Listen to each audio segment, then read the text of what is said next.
if you want to move into the Sixers, if you did watch that video the other night, I was just talking about that preseason game against the Nets. Um, Nothing to talk about with the Nets, but just with Jared McCain specifically and how he got hurt, and just the way that Crazy, he man. fell. It was so wild to watch in person because I said in the video the Bull Dorian Finney-Smith on the Nets literally not fell the exact same way, but fell in the exact same spot in like the first quarter. And then Jared fell, and I'm looking at my friend. I'm like, "Damn, he fell again too. Like this must be slippery." Like we're making jokes, like, "Yeah, he banged his head. It's hurt. Like it hurts. Like, but he's gonna be all right." And then it's just like he's down for a long time. He's clutching. I'm like, what are you clutching? And then you just start. You see like the two people come over from the bench, and then three, then four, then five, then six, and it's just a bunch of people that start coming over, and now bunch of people are huddled around them, and this bull is like shaking on the floor and like struggling to breathe. I'm like, oh my god, like are we about to watch somebody die on the court? Like it was to that point. It was so quiet in there. So I was out. We were definitely scared of like something like that happening. But Yeah, no, it was a scary injury, man. You don't see stuff like that in basketball. yeah, You don't see that really in any sport. yeah, no. But it's like basketball. It's just like you went up for a rebound and just fell on your back really hard. We didn't expect you to like lose your breath like that and like gasp for air. And like even when he got up, still going to the back, like still can't even breathe. So I was going to say, if you are a rookie for the 76ers, you need to be very careful. Something bad's going to happen to you. Sixers rookies be getting hurt. They be teaching me new injuries every year. right. I mean, you think back to we had that crazy stretch. I think it was 4 straight years where rookies didn't play Mm-hmm. um, their rookie year. Ben Simmons, Markel Fultz, Uh, and missed the whole season. Zyrie Smith or Zary Yes, Smith or something. just Yeah, crazy stuff like that. that was wild too. I really want to talk about the discourse between Dalton Connect and Jared McCain. We need There's to no Discord yet. The season we hasn't even started. need to have this conversation. It's No, it's don't. preseason. I don't care. We need to have this conversation. Too down on my man Jared McCain. Yo, I'm telling you, he's gonna be a good player for them Sixers. I think Jared McCain is going to be a good player. I'm not hating on Jared McCain, but I would rather have Dalton Connect over Jared McCain right now. From how he's been producing and who he is as a player, could fit in was like we've been asking for a big wing for however many years, and you're like, yeah, we got Paul George now, but we get a rookie that can even shoot the ball and can develop into probably a 3-and-D player if we drafted him. Like maybe not a 3-and-D, but just like like a spot up shooter or something like that. Like he can still get to the cup and he can shoot the ball, but it's just like he looks like he's just blossoming with preseason games with the Lakers,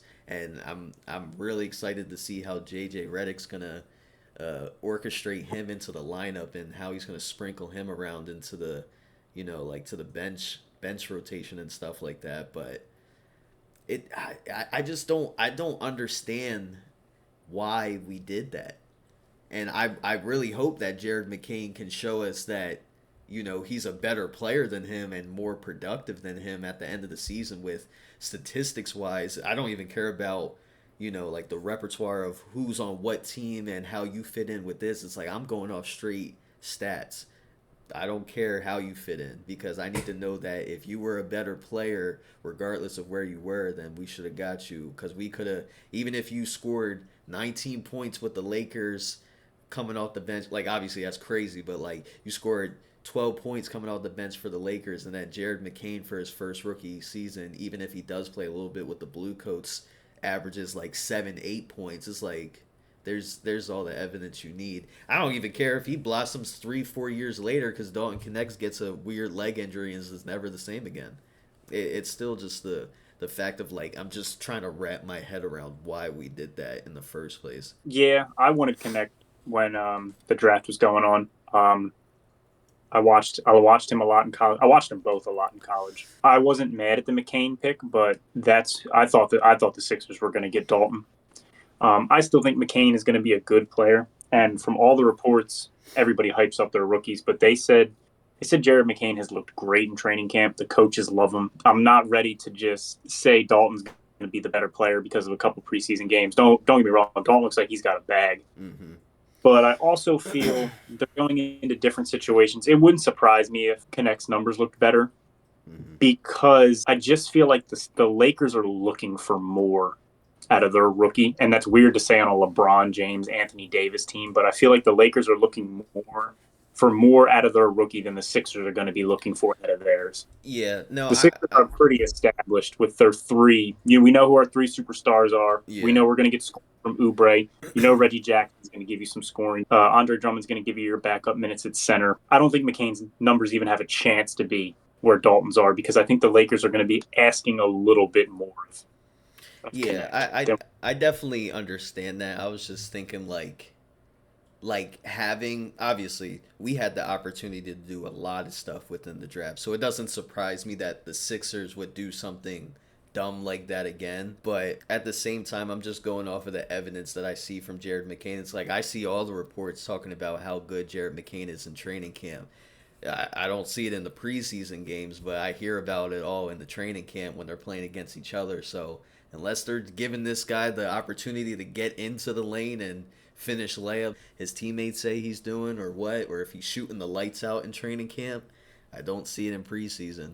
So I don't know. That's just what bothers me about it. It's just I'm tired of hearing like, oh, he's a dog. He's gonna, like he's all nice and paints his nails, and you might think he's soft, but once he plays, like I don't care about all that. I need to see that he's gonna do it, not just keep hearing people talk about it all the time. It's just like even if you're producing, like you consistently hit 2 to 4 3 pointers every single time you play a game, regardless if you're in for like 6 7 minutes to like up to the teens in the minutes. Like if you can at least do that, I'll stop talking about you because I know that's all you can do at this point, and that's all you're being hyped up as you being that player. But don't come in here shooting 1 for 6 and then thinking that we're gonna hype you up. I'm not trying to hear all that. yeah, We'll it see. They're definitely going to put him in the G League, though. I don't see him, like you just said, because of all the talent and stuff that we have with our rotation players, there's no point in putting him on the team. Maybe they think he'll develop into a good enough point guard to maybe put Maxi at the 2, like later down the line, if that's what their long term plan is with him. Or they're just building him up to showcase him like that to put him at the 2 to then get just rid of him for, whatever. But I don't think he spends much time with the Bluecoats this year. One of the reasons they're so high on him is they see him as a point and a shoot, as a 1 and a 2 guard coming off the bench. They've said they feel like they can slot him in both of those positions, and with an aging Eric Gordon. And I look at some of the pieces on the bench. While there are pieces, I think there's a job there for Jared McCain to do. Like I said, I think he'll be a little bit more towards the end of the bench, mm-hmm. but I definitely think there's a role. I don't think he's going to spend much time with the Bluecoats this year. He needs to. He I don't needs. I don't know if he will, but he needs to. Um, Yeah, maybe I you just got gotta to stop listening to media you because got it's to like show him. I like Adem Bona, and absolutely nobody is talking about Adem Bona.